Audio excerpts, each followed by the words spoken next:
bonsoir à tous, je suis ravi de vous retrouver pour une nouvelle vidéo.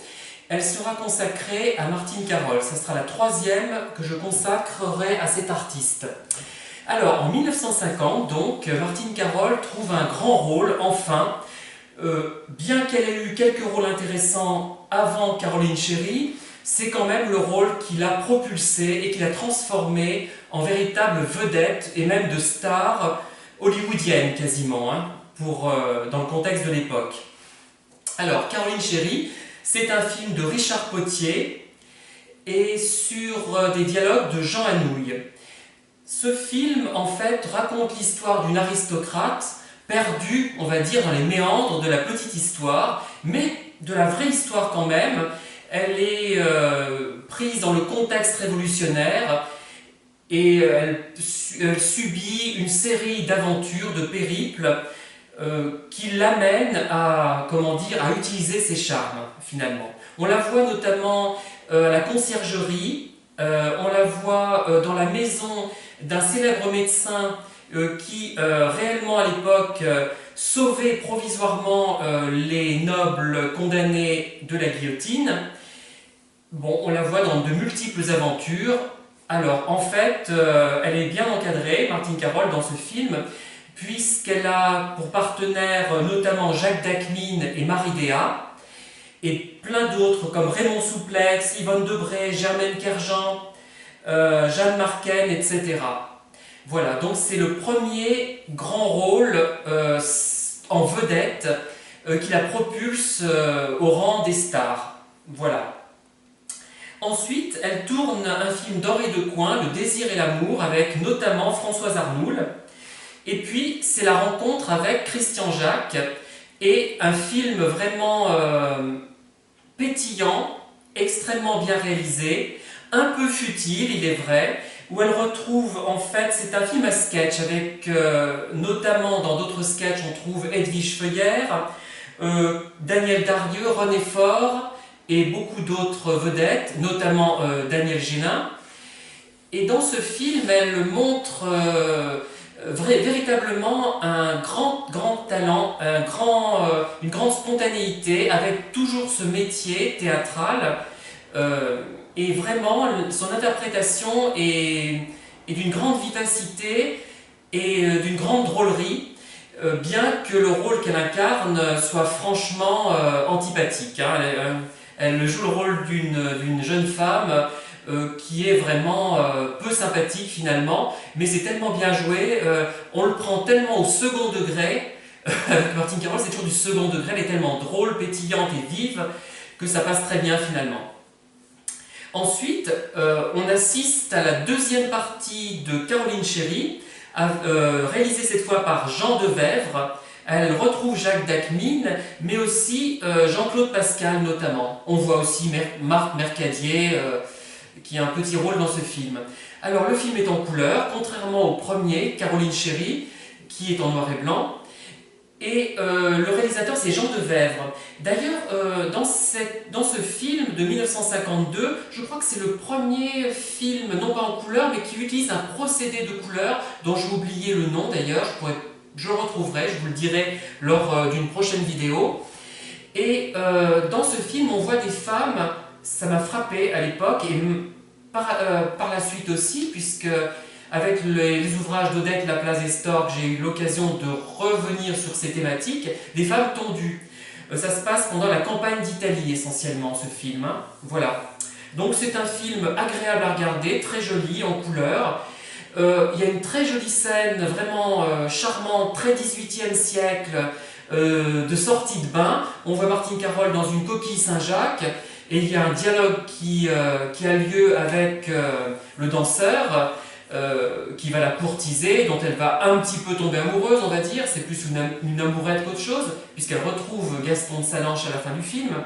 Mais c'est très très bien fait, cette scène. Cette scène est très très bien faite, même si le film est tout de même en deçà vraiment du premier, je pense, et peut-être un peu futile si on le compare au premier. Voilà.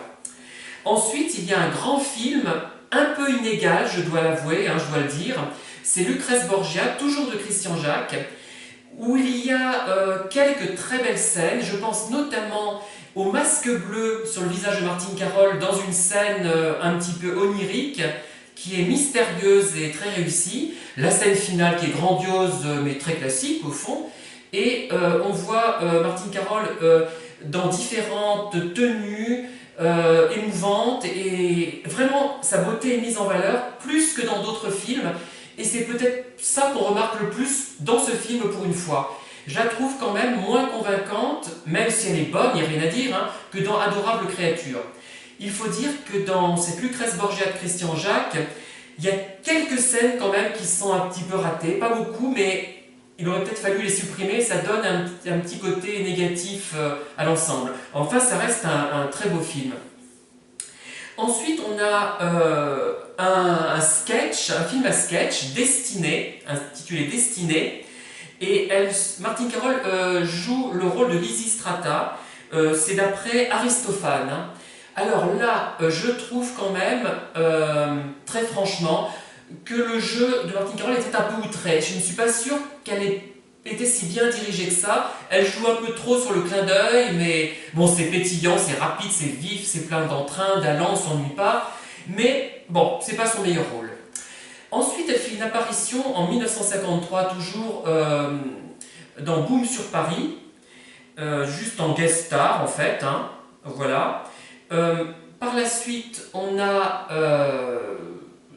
bon voilà, il n'y a rien à en dire de très particulier, à part que dans ce film, qu'est-ce qu'on pourrait dire, il y a d'autres guest stars comme Gary Cooper ou Gisèle Pascal ou encore Grégory Peck.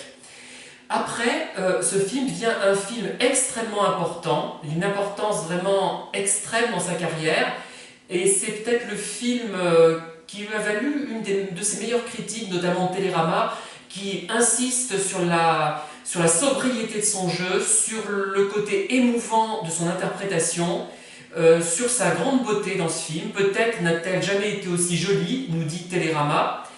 Et elle partage la vedette avec Rav Vallon, notamment. Mais si vous voulez, ce film, c'est un film quasiment politique. C'est l'histoire un peu de Boule de Suif. C'est une prostituée qui n'a pas réussi, qui passe des vacances dans une station balnéaire avec sa petite fille, et qui est méprisée des autres hôtes de l'hôtel, non pas parce qu'elle est prostituée finalement, mais parce qu'elle n'a pas réussi en tant que prostituée. Voilà. Et il y a des scènes vraiment très très belles. Quand elle est sur son balcon, qu'elle regarde la foule, les scènes où elle porte très bien le noir, hein, aussi, il y a d'autres. La scène finale où elle prend le bras de l'homme le plus riche de la station balnéaire, et son jeu est particulièrement fin et émouvant. C'est assez étonnant même, hein, d'arriver à faire ça. Et c'est un film d'Alberto Latuada. Voilà, un grand film. Peut-être un de ces 3 ou 4 plus importants, peut-être plus que Lola Montes même par certains côtés, hein. Voilà. Alors il y a un très joli film ensuite de Jean Delannoy, c'est un film à sketch, et il interprète le rôle d'une demi-mondaine, ça s'appelle Le lit de la Pompadour. Alors c'est extrêmement joli ce film, extrêmement bien fait, ça fait très 1900, c'est vraiment... c'est à la fois un peu futile sans doute, mais c'est un très très joli film. Enfin, c'est un court-métrage puisque ça fait partie d'un film à sketch, mais vraiment, il vaut la peine d'être vu, hein, vraiment. C'est vraiment superbe. Voilà, je vais en rester là pour le moment, pour ne pas lasser mes auditeurs, et je vous dis à bientôt pour une autre vidéo qui retracera la suite de sa carrière. Mais j'aurai l'occasion de revenir plus précisément sur les films un à un, parce que d'autres idées me viendront, d'autres commentaires me viendront. Voilà, bonne soirée et à bientôt.